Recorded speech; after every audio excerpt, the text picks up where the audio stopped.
গতকালকে দুপুরের দিকে আমি খবরটা শুনলাম। শুনে খুবই বিস্মিত হয়েছি এবং খুবই শকড ছিলাম যে আমাদের হান্নান ভাই নির্বাচক কমিটি থেকে পদত্যাগ করছে।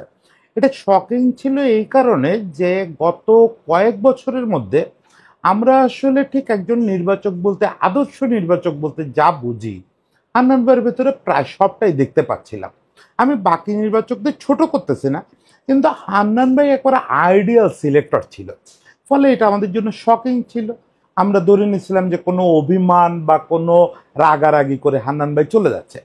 পরে যেটা হলো, খানিকক্ষণের ভেতরে হান্নান ভাইয়ের কাছ থেকে জানতে পারলাম যে কোনো রাগ অভিমানের ব্যাপার নেই, হান্নান ভাই আসলে নিজের প্যাশনের পেছনে ছুটতে চায়। তার সেই দীর্ঘকালের প্যাশন হচ্ছে কোচিং করানো। সেই প্যাশনের কারণে সে একসময় কোচিং করাইছে, ঢাকা প্রিমিয়ার লিগে কোচিং করাইছে, বিপিএলেও একবার একটা টিমের সঙ্গে ছিল। সবচেয়ে বড় কথা, সে 2টা লেভেল কমপ্লিট করছে, লেভেল 2 কমপ্লিট করা কোচ। ফলে তার প্যাশন আসলে বাচ্চাদের নিয়ে কাজ করা, উঠতি বয়সের যেসব ক্রিকেটার, তরুণ ক্রিকেটার, তাদের নিয়ে কাজ করা। সেই নির্বাচকের যে লোভনীয় চাকরি, এটা তো এখন বেশ ভালো বেতনের চাকরি, সেই চাকরিটা স্যাক্রিফাইস করলো আসলে তার প্যাশনের জন্য। এইটার নিশ্চয়ই স্যালুট জানানোর মতো একটা ব্যাপার। আমি বলতে চাই যে নির্বাচক হান্নান ভাইকে তো আমরা মিস করব, কিন্তু একই সঙ্গে আমাদের জন্য একটা দারুণ সম্ভাবনা তৈরি হলো যে কারিগর হান্নান ভাইকে এখন থেকে দেখতে পাবো। সেই হান্নান ভাইকে নিয়ে একটু আলাপ করব, নির্বাচক হান্নান ভাই এবং কারিগর হান্নান ভাই কেমন ছিল, কেমন হতে পারে, সেটা একটু আলাপ করব। শুরুতে একটু মনে করায় দিব যে হান্নান সরকার আমাদের কি ছিলেন, কেমনভাবে তিনি সুনীল গাভাস্কারের একটা বিস্ময়কর রেকর্ডে নাম লেখাইছিলেন। এই হান্নান ভাই সম্পর্কে একটু কথা বলি আজকে। আপনাদের মনে আছে বাংলাদেশ যখন প্রথম অস্ট্রেলিয়া সফরে যায়, তখন ডেভিড হুকস বলে একজন সাবেক ক্রিকেটার, উনি মন্তব্য করছিলেন যে বাংলাদেশ দলকে একদিনে হারায় দেওয়া সম্ভব।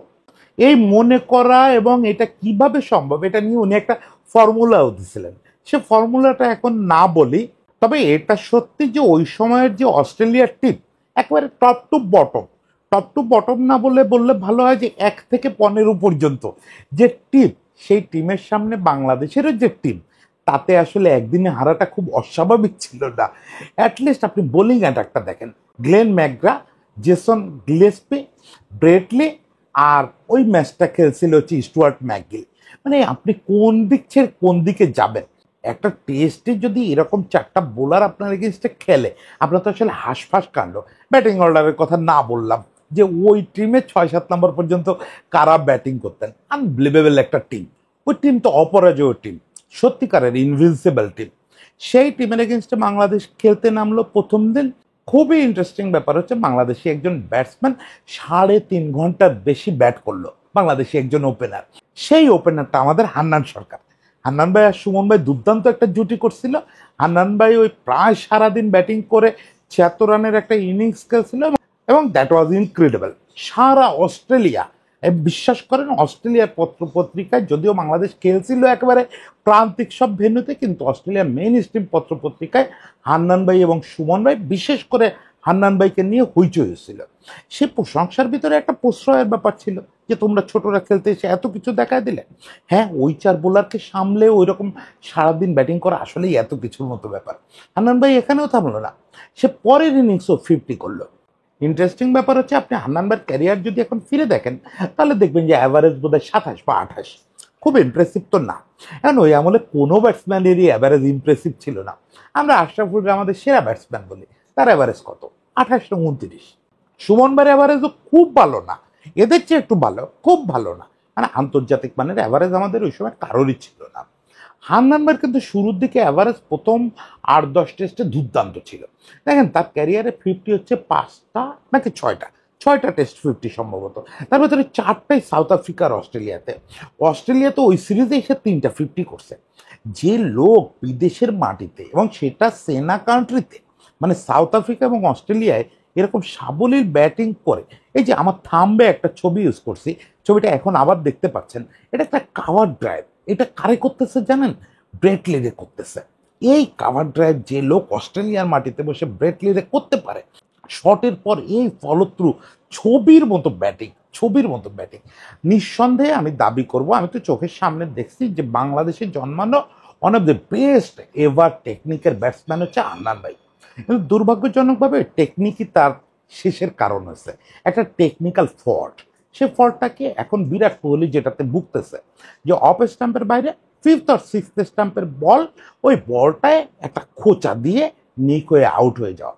এখানে যেটা ব্লান্ডার হলো, আপনাদের মনে আছে একটা ফাস্ট বোলার ছিল পেড্রো কলিন্স ওয়েস্ট ইন্ডিজের। ওই পেড্রো কলিন্স বাংলাদেশ এবং ওয়েস্ট ইন্ডিজ মিলে টানা 3 টেস্টে ম্যাচের প্রথম বলেই হান্নান বাইরে আউট করলো। এটা একটা বিচিত্র রেকর্ড হয়ে গেল। ওই যে বলছিলাম যে সুনীল গাভাস্কারের সঙ্গে এক ব্র্যাকেটের নাম লেখাই ছিল হান্নান ভাই, এই সেই রেকর্ডটা। এর আগে সুনীল গাভাস্কারই পৃথিবীর একমাত্র ব্যাটসম্যান যিনি 3বার টেস্টের প্রথম বলে আউট হয়ে গেছেন, গোল্ডেন ডাক। সেই রেকর্ডের নাম বসাইছিল হান্নান ভাই। ফলে এইটা তার জন্য একটা দুর্ভাগ্য হয়ে গেল। এটা শুধু রসিকতায় আটকে থাকলো না, দেখা গেল আলটিমেটলি পরের বছর খানেক হান্নান ভাইয়ের পরিণতি হলো ওই অফ স্ট্যাম্পের বাইরে ওই ডেলিভারিটা খেলতে না পারা এবং মুহুর্মুহুর সিঙ্গেল ডিজিটে আউট হইতে থাকা। এই জিনিসটাকে যে ওভারকাম করা যেত সেটা আবার আমরা সেই সুনীল গাভাস্কারের কাছেই শুনলাম। কেমন? সুনীল গাভাস্কার সম্ভবত বাংলাদেশের ধারাভাষ্য দিতে আসছিলেন বা অন্য কোনো কাজে, আমি জানি না এটা সুব্রদা বা অন্য কেউ সুনীল গাভাস্কারের এই বিষয়টা বলছিলেন একটা সাক্ষাৎকারে, সেটা আমি পত্রিকায় পড়ছি। সুনীল গাভাস্কারের জিজ্ঞেস করা হয়েছিল যে আপনি কি জানেন যে আপনার একটা বিচিত্র রেকর্ডের সঙ্গে হান্নানের নাম আছে? তো দেখলাম যে উনি ওয়েল অ্যাওয়ার, যে উনি জানেন হান্নান ভাই সম্পর্কে। উনি বললেন যে এটা চলার পথে হয়, বিশেষ করে যারা ভালো ব্যাটসম্যান তাদের এরকম হতে পারে। মজা করছিলেন উনি, এবং পরে বুঝলাম যে পুরোপুরি মজা না, উনি হান্নান ভাইয়ের ব্যাটিং ফলো করতেন এবং উনি খুব ভালো বিশ্লেষক। তো যদিও মাঝে মাঝে একটু আওলানো কথা বলেন, ব্যাপার না, সর্বকালের সেরাদের একজন এবং খুব ভালো ব্যাটিং নিয়ে খুব ভালো বোঝেন। তো উনি বলতেছিলেন যে হান্নানের ব্যাটিংটা কিন্তু আমার পছন্দ ছিল, ও টেকনিক্যালি খুব কারেক্ট ব্যাটসম্যান। ওর যে প্রবলেমটা ছিল পঞ্চম এবং ষষ্ঠ উইকেটের ডেলিভারি সামলানো, তো এইটা তো পৃথিবীর সব ব্যাটসম্যানের কমন প্রবলেম, যে ওই জায়গার ডেলিভারি সে কেমনভাবে সামলায়। এটা হচ্ছে একটা ব্যাটসম্যানশিপের একটা বড় পরীক্ষা।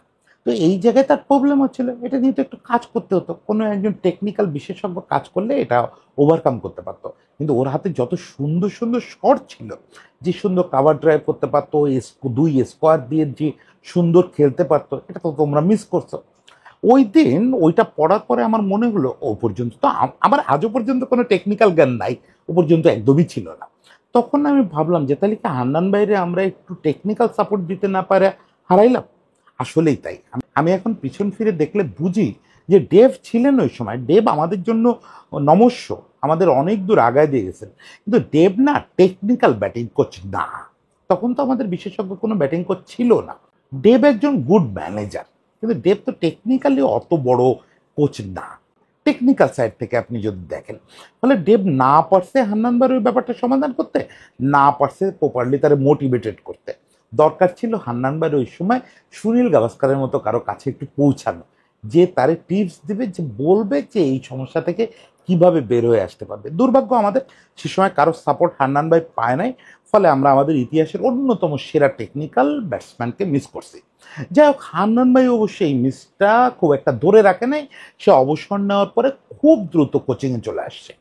তার আসলে প্যাশন, অবসেশন যাই বলেন, সেটা কোচিং। আমরা সেই সময় থেকে দেখতেছি হান্নান ভাই একদিকে লেভেল 1 লেভেল 2 করছে, সে মনে হয় লেভেল 1টা খেলোয়াড়ি অবস্থায় করে ফেলছে, নাকি টেস্ট ক্রিকেটারদের তো মনে হয় লেভেল 1 করতে হয় না। আই এম নট শিওর, এই জায়গাটা একটু দেখে নেওয়া দরকার যে তার আদৌ লেভেল 1 করা লাগছে কিনা। করা লাগলে সে খেলোয়াড়ি জীবনে করে ফেলছে। লেভেল 2টা পরে করছে, এখন যতদূর বুঝতেছি যে সে এখন হয়তো লেভেল 3ও করে ফেলবে। ওই সময় সে ঢাকা প্রিমিয়ার লিগের কোন একটা দলের দায়িত্বে ছিল, আমার ঠিক মনে নেই। বিপিএলেও কিন্তু একবার একটা দলের সঙ্গে ছিল।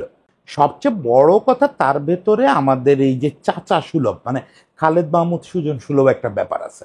এমন না যে সুজন ভাইয়ের মতো স্কাউটিং করে বেড়ায় দেশের বিভিন্ন জায়গায়, বিভিন্ন জায়গা থেকে খেলোয়াড় ধরে আনে, তা না।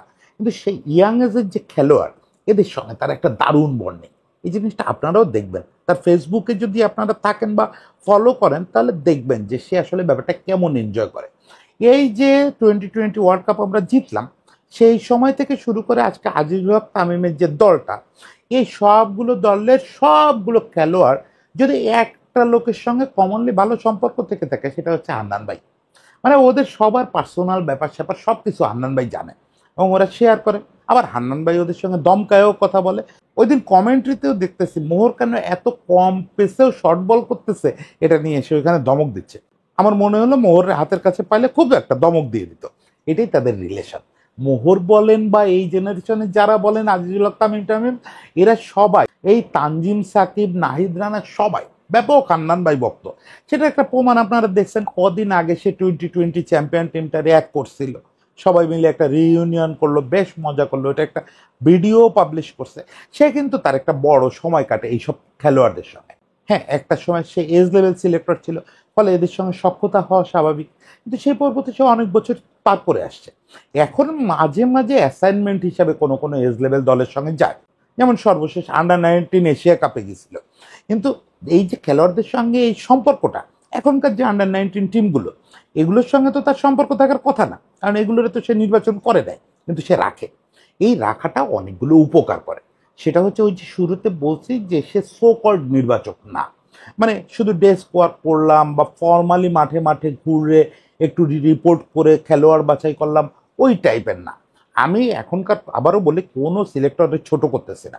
ফারুক ভাইয়ের সময় থেকে এখন পর্যন্ত আমাদের যারা সিলেকশনে আসতেছেন, এদের নিয়ে আমরা অভিযোগ করতে পারি না। নান্নু ভাই বলেন, যাই বলেন, প্রত্যেকটা নিয়ে আমাদের অভিযোগ আছে, কিন্তু এদের ডিউটি বা ওয়ার্ক এথিক্স অনেক বেশি। এরা যে টাকা বেতন পায় তার সিংহভাগ খরচ করে ফেলে এরা সারা দেশ ঘুরতে। আপনি যে কোনো সিলেক্টরে হুট করে একদিন ফোন দিয়ে দেখবেন, সুমন ভাই কই আছেন, দাদা আমি তো দিনাজপুরে একটা খেলা দেখতেছি। এরা সবাই এটা করে। বাড়তি যেটা হান্নান ভাই করে সেটা হচ্ছে এই খেলোয়াড়দের সঙ্গে রিলেশন রাখা, এই খেলোয়াড়দের বিভিন্ন রকম পার্সোনাল অ্যাসাইনমেন্ট দেওয়া, পার্সোনাল গোল সেট করে দেওয়া। এখানে একটা গল্প বললে আপনার বুঝতে সুবিধা হবে।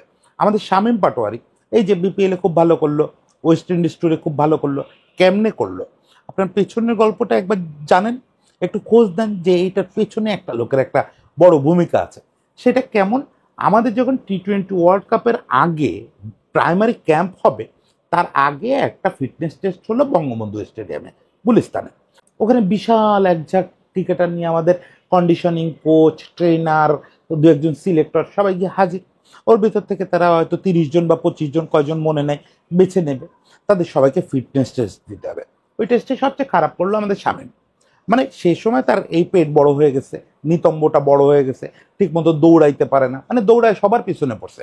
বয়স্ক বয়স্ক রিয়াদ বা এদের চেয়ে অনেক পিছনে, সে হাঁটতেই পারে না।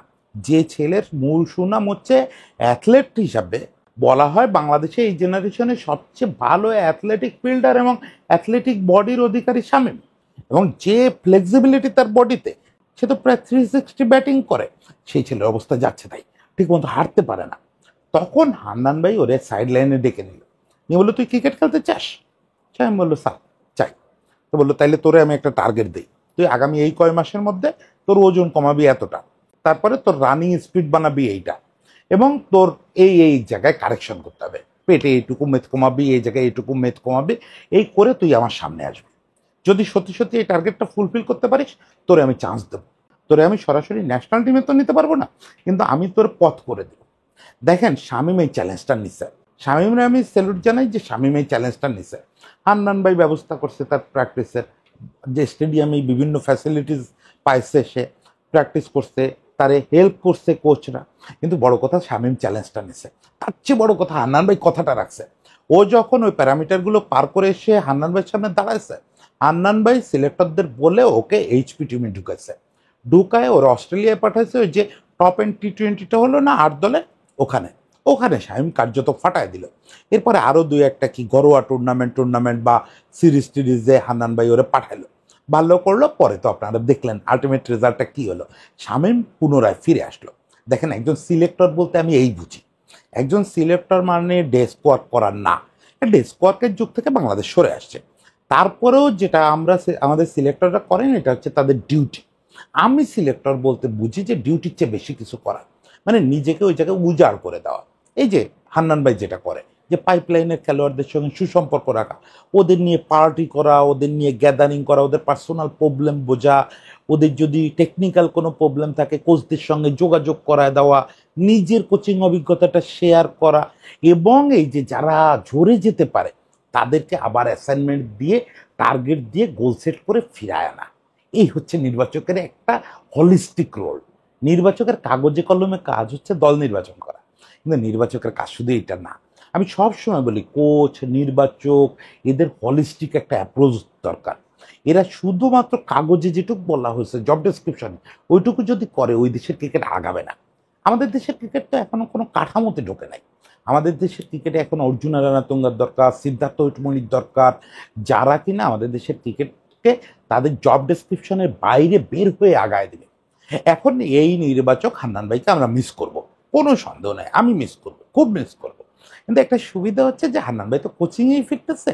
আপাতত সে একটা ওই যে যেটা বললাম বিপিএল দলের সঙ্গে কন্ট্যাক্ট হচ্ছে, একটা ডিপিএল দলের সঙ্গে কন্ট্যাক্ট হচ্ছে। তবে আমার একটা আশঙ্কা হান্নান ভাইয়ের এই সব পরিকল্পনা বেচতে যাবে, কারণ ফারুক ভাই সহ এই বোর্ড, ফাহিম ভাই সহ সবাই বোর্ড জানে যে হান্নানের স্ট্রেংথটা কী এবং হান্নানের প্যাশান কী। ফলে আমার মনে হয় না হান্নান বাইরে তার পরিকল্পনা মতো বোর্ড চলতে দিবে। সে ডিপিএল করবে, বিপিএল করবে, এসব করে তারা চলতে দিবে না। আমার ধারণা খুব দ্রুত তাকে এজ লেভেলে কোনো একটা দায়িত্ব দেওয়া হবে। আমি চাই সে আমাদের এজ লেভেল ক্রিকেটের একটা কোচিং ডিরেক্টর বা এরকম কোনো একটা পদে ঢুকুক, যেখানে সে সবাই নিয়ে কাজ করতে পারবে। এবং আমার ধারণা বোর্ডও সেরকম চায়, কিছুটা ইঙ্গিত পেয়েই বলতেছি বোর্ড সেরকমই চায়। সেক্ষেত্রে বোর্ড হয়তো খুব দ্রুত তারা ধমক দিয়ে বলবে, ফারুক ভাই ধমক দিয়ে বলবে, এই হান্নান আগামীকাল থেকে তুই ইয়েতে এজ লেভেলে জয়েন কর, কোচিংয়ে যখন করবি বিসিবির সঙ্গে কর, তুই এজ লেভেল টিমগুলারে এইভাবে এইভাবে দেখবি। যাই হোক, সেটা হলে আমি খুব খুশি হব। তখন আর এই দুঃখটা থাকবে না যে হান্নান ভাইরে মিস করবো, এই দুঃখটা থাকবে না। হান্নান ভাই, আমি আশা করি তার এই স্বপ্নের জায়গাটায় আসতে পারলে যদি তাকে এজ লেভেলের দায়িত্ব দেওয়া হয়, আমার ধারণা বাংলাদেশের ক্রিকেটে আমি যেটা বলি যে একটা বুম হচ্ছে, সবসময় বলি যে 3-4 বছর 5 বছর হয়তো আমাদের ওয়েট করতে হবে। হয়তো আমি দেখার জন্য থাকবো না, অনেকে থাকবেন না, আপনারা তো থাকবেন। আপনারা বুমটা দেখেন এবং সেই সময় মাথায় রাখেন এই হান্নান সরকারের এটার পিছনে একটা ভূমিকা আছে, অনেকের ভূমিকা আছে। আমার যেটা সবচেয়ে ভালো লাগে, যে আমার খুব খুব আনন্দ লাগে যে আমাদের যারা সাবেক ক্রিকেটার, এই কিছুদিন আগে আগে যারা রিটায়ার করছেন, যারা আমাদের কন্টেম্পোরারি ছিলেন, তারা অলমোস্ট সবাই কোচিংয়ে লেগে গেছেন, অলমোস্ট সবাই ক্রিকেটে ফিরায় দিতে শুরু করছেন। আলমগীর ভাই, আমাদের নাজমুল, তুষার, ডলার, তালহা, এই হান্নান ভাই, সুমন ভাই, যে যেখানে যেভাবে পারে, সুজন ভাইয়ের কথা বললাম না, সুজন ভাই তো সবচেয়ে বেশি ভূমিকা রাখতেছে, সবাই ভূমিকা রেখে যাচ্ছে। এই সবাই মিলে আশা করি এই বুমটাকে একটা এস্টাবলিশমেন্টে পরিণত করবেন। তাহলে না এই দিনটা সত্যি হবে। যে হান্নান ভাইয়ের জন্য দুঃখ করি যে পরিপূর্ণ ব্যাটসম্যান হান্নান ভাইকে পেলাম না, পরিপূর্ণ নির্বাচক হান্নান ভাইকে পেলাম না, সব দুঃখ কেটে যাবে। শুধু একটা দাবি, হান্নান ভাই যাই করেন, একেবারে আপনি কোচিং করেন, নির্বাচক হন, যাই করেন, একটা জিনিস ছাড়া যাবে না, কোনোভাবে না, সেটা হচ্ছে কমেন্ট্রি। টি স্পোর্টস অনলাইনে আপনার যে কমেন্ট্রি দেখছি, আমি মুগ্ধ হয়ে গেছি ভাই। আপনি আর সুমন ভাই না থাকলে কমেন্ট্রি এখন নির্জলা মনে হবে। আপনারা যে ফিল্টার দিচ্ছেন, যে ইনসাইট, যে গল্প ওই জায়গায় শুনেছেন, কেন ঘটতেছে ঘটনাটা, এটার হিস্ট্রিটা কি। সুমন ভাই আর আপনি যখন বলেন যে এই সাইডে শুধু শুধু ফিল্ডার রাখছে কেন, ও তো জীবনেও লেগ থেকে এই শটটা করবে না, তখন আমরা বুঝতে পারি যে ও মাই, খেলোয়াড় জাজমেন্ট একটা ব্যাপার। এই জিনিসটা ধরে রাখেন, বিনীত অনুরোধ হান্নান ভাই, কমেন্ট্রিটা ছাড়েন না, যাই করেন পাশাপাশি কমেন্ট্রি ছাড়েন না। হান্নান ভাইয়ের জন্য শুভকামনা থাকলো, বাংলাদেশের ক্রিকেটের জন্য শুভকামনা। একটু বড় হয়ে গেছে আজকে, সেটা আমার কোনো আফসোস নাই। যদি একজন হলেও শেষ পর্যন্ত আসেন, তারা নিশ্চয়ই আনন্দ পাবেন এইটা ভেবে যে বাংলাদেশের ক্রিকেট বুমের সাক্ষী হইতে যাচ্ছেন আপনি। সেই ক্রিকেট বুমের জন্য অনেক শুভকামনা থাকলো, ভালো থাকবেন।